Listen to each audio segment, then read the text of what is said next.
Say to you, and I thought back to all the illustrious speakers that have spoken at my graduation. I couldn't even remember who spoke at my graduation.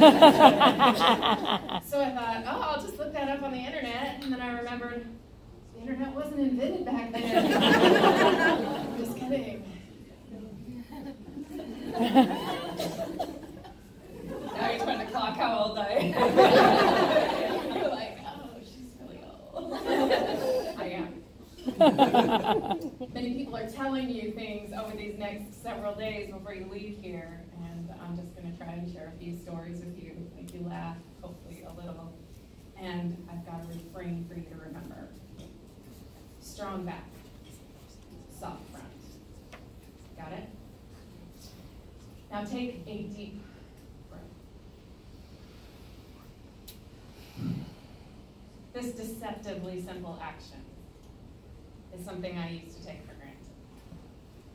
3 years ago, I developed a serious lung disease called pulmonary fibrosis. It causes the tiny airways in your lungs to turn into scar tissue and fail to deliver oxygen to your body.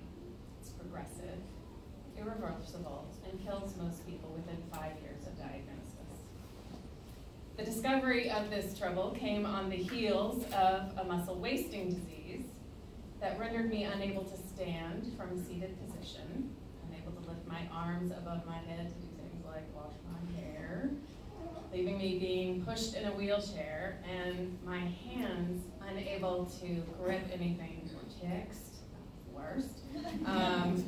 At one point, I was locked in our bedroom for several hours because my wife left and I couldn't use my hand to turn the doorknob.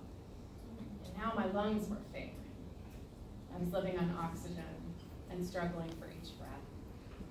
And so I was referred for a double lung transplant. 364 days. That was the number they told me that I was expected to live when they put me on the lung transplant list. Now that's a shocking thing. So it's a dynamic list, and giving you a specific number of days to live is just part of what they do when they put you on the list. And it's a wild thing to acknowledge that someone else has to die in order to provide me the gift of life. So just exactly how sick I was driven home for me that holiday when we were putting up our tree, as we had started to do each year. And we collected beautiful glass ornaments in the after Christmas sales each year. And we were decorating that year, the tree that year, 3 years ago. Okay, honestly, my wife was decorating the tree because I was sitting on the couch like a pile of laundry. And she had pulled down from the attic this box of decorations that were all my homemade ornaments from childhood, and the ugly ornaments. And she started to put those up on the tree, and I was like, I really must be a goner. She's gonna allow that. Stuff on the tree. Because usually it's only Christmas. So we made a will and had some really difficult conversations with my parents, how in the face of my mounting medical bills, I hope they'd help out if I died and left her holding me back. Strong back, soft front. My point in telling you all of this is that we assume a lot about our lives. We assume we'll be healthy. We'll have the time we need. We assume the right person, the right job, the right whatever is out there. And there are no guarantees. All we have is right now and ourselves. And guess what? Those turn out to be all we'll need. With a strong back and a soft front, we can handle just about anything. So let's break that down. Strong back. The strong back is courage. If you are sitting in this room, you have identified in some way that made you be part of this Lavender graduation. So I'm going to assume you've had some experience with courage. You've come out to yourself, your friends, a family member, or more. And perhaps your activism goes well beyond that. Good. So build on it. What the world needs now is for you to multiply and grow and infect others with that courage. We need people exercising their backbones, speaking up, intervening, talking back, being brave enough to be yourself. There's no one else in the world just like you. So do us all the favor of showing up as your whole glorious self. Courage is a skill, and it takes practice. For me, that meant learning how to say no when that's what I really mean, or reaching out to others to ask for help, or being the first one to say I'm sorry, or calling a friend when I'm sad and afraid, instead of my previous pattern of depression and radio silence. When I started to get brave in some areas of my life, I could build on that strength and replicate it in others. When I started being a better advocate for myself, I found that I could better advocate for others as well. The only way we survive in this life without being hurt is to insulate ourselves or to numb out. And if we do that, we rob ourselves of joy and deprive others of knowing us fully. This isn't a dress rehearsal. This is our shot. Death is a guarantee, and a life lived fully is optional. My recommendation is get dirty. Make mistakes. Fly your free flag. Ow! Try on all the outfits and see what you look best in. What do you have to lose?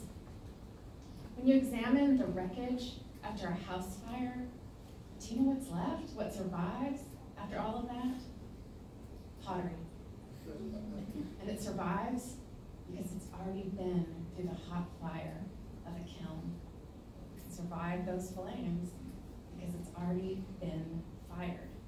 So too with us. Each time we go through a loss, a heartbreak, a hardship, a trial, a depression, the strongest, surest, truest part of us learns how to persist. In the words of Pema Chodron, it's only to the extent that we expose ourselves over and over again to annihilation that we find that which is within us that is indestructible. I'd like it if we could maximize our growth during times of ease and comfort, but that just isn't how we're wired. It's in the fires of adversity that our backbones are forged. So pick something. Start somewhere. Small, incremental steps is how big change happens. No one appointed Harriet Tubman to her position. No one voted Sojourner Truth into office or nominated Frida Kahlo, Frederick Douglass, Keith Haring, or Elizabeth Cady Stanton. And yet their actions, their choices, and courage changed the course of history. They didn't say, I'm not governor, or the leader of a corporation, or the president, and I can't make a difference. They simply picked up their pen, their paintbrush, their lamp, or the hand next to them, and began to dismantle systems of injustice. And we can too. I think about the lasting impact they've made on the world.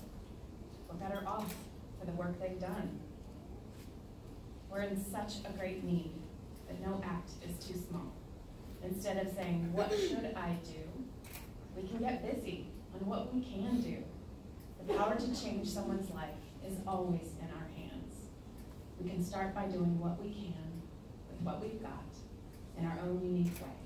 We just have to be brave enough, to care enough, to start.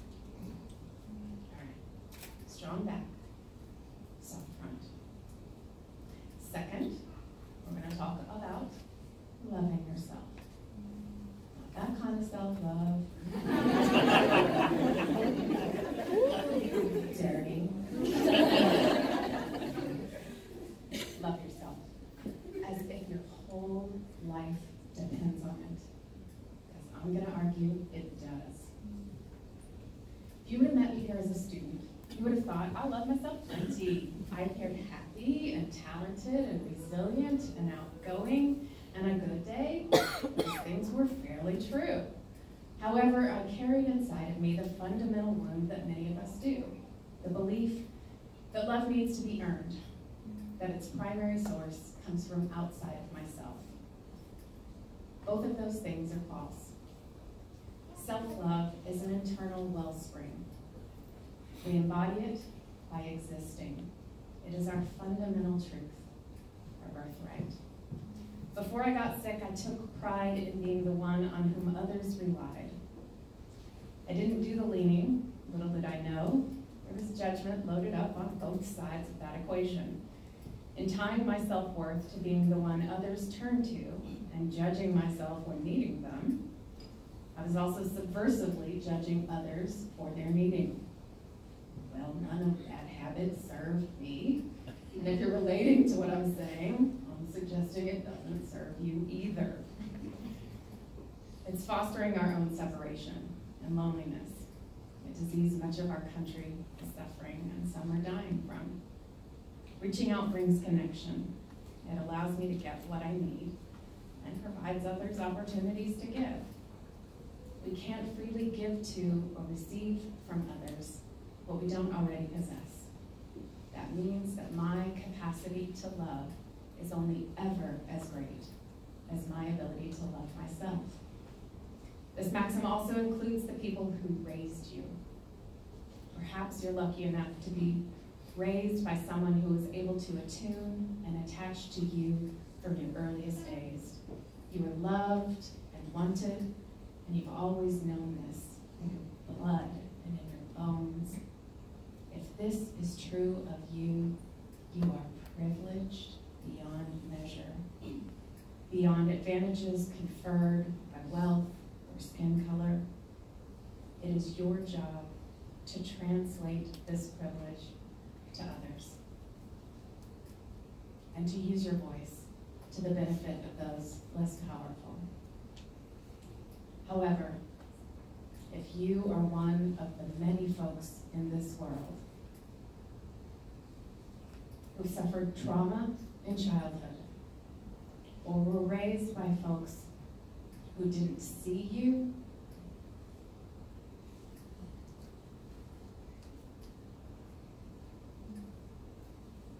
I love you for it.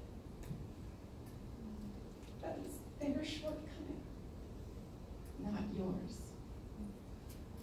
Let me repeat that. That is their shortcoming, not yours. For all of us, if you haven't yet, it is time to do the work.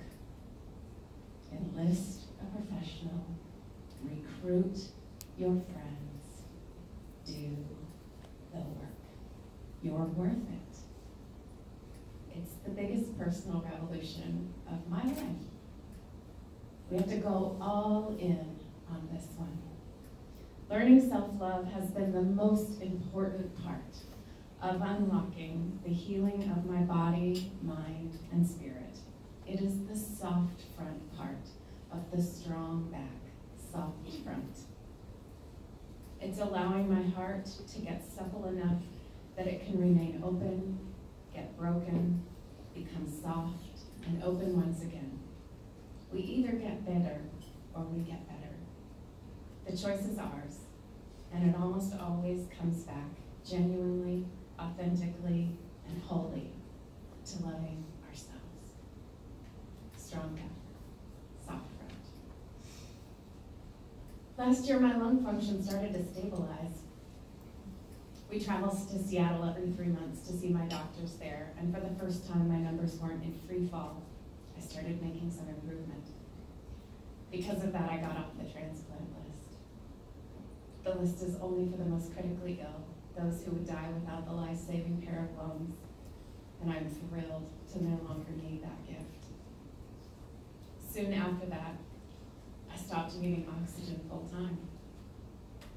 2 months ago, my doctor, the one who told me that this disease was progressive, irreversible, and only terminal, said that I appear to be in remission.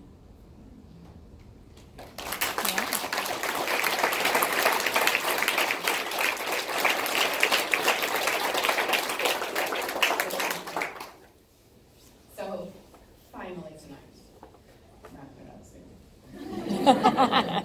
We're going to talk about I am not talking about the heavenly host variety, although if you'd like to, we can make a coffee date, just see me after. I am talking to you about the people who are likely in the chairs next to you around this campus and in your world, very much alive and real today. What I didn't know going into this time of tribulation was that the tribe of people that I met here were the ones who would make all the difference in this journey. 80% of the contacts in my phone, who are my favorites, are the ones, are people I met here at Western. Woo! The person who spearheaded the campaign to raise more than $30,000 for my medical expenses over these last few years is one of the first friends that I made here at Western. Some of you might know Ms. CM Hall.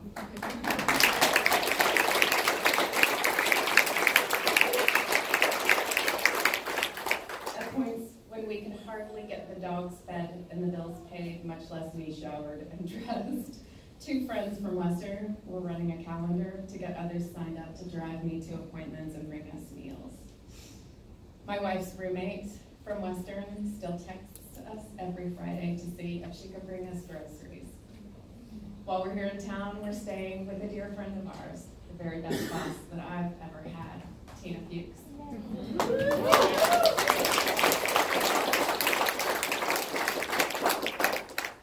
Other friends from Western who weren't local paid to have our house cleaned, participated in fundraising, sent cards, calls, sent prayers, and drew me out of myself. Angels. And I'm not special, folks. When hard times come, and they are bound to come, it is these life-saving, life-giving connections that can and do make all the difference. The Sufi mystic poet Rumi said, "Set your life on fire and seek those who fan the flames." Flamers.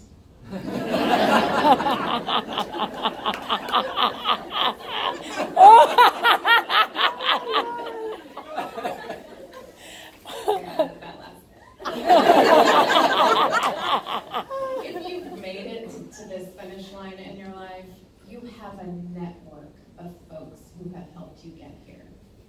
Generations, ancestors. Stay in touch. Continue to support one another. Some of the most important work that you've done here didn't happen in the classroom. It happened in the relationships that you've built. When people would say to me, "It's not what you know, it's who," I was always thinking, oh no, I'm not powerful, I'm not famous, I don't know important people. What I now understand is that I know the people I met here.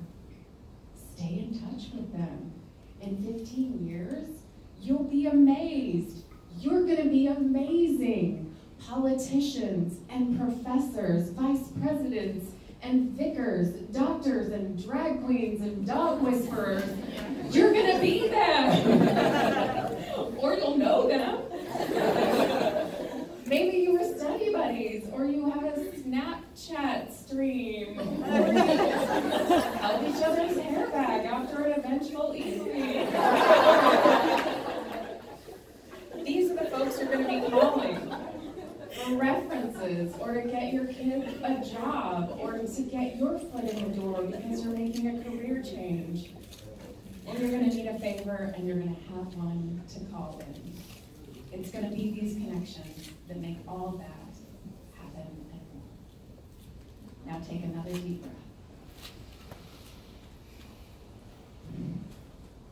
Life gave me the gift of showing me things that I take for granted, teaching me, sometimes in scalding ways, the things I most needed to learn. It took me getting desperately sick to wake up and start remembering myself. We are all guaranteed death. A life lived fully and satisfyingly is optional. I'd like to see thrive and live into your full potential. You are a gift. Every breath is precious. Class of 2018. Set your lives on fire.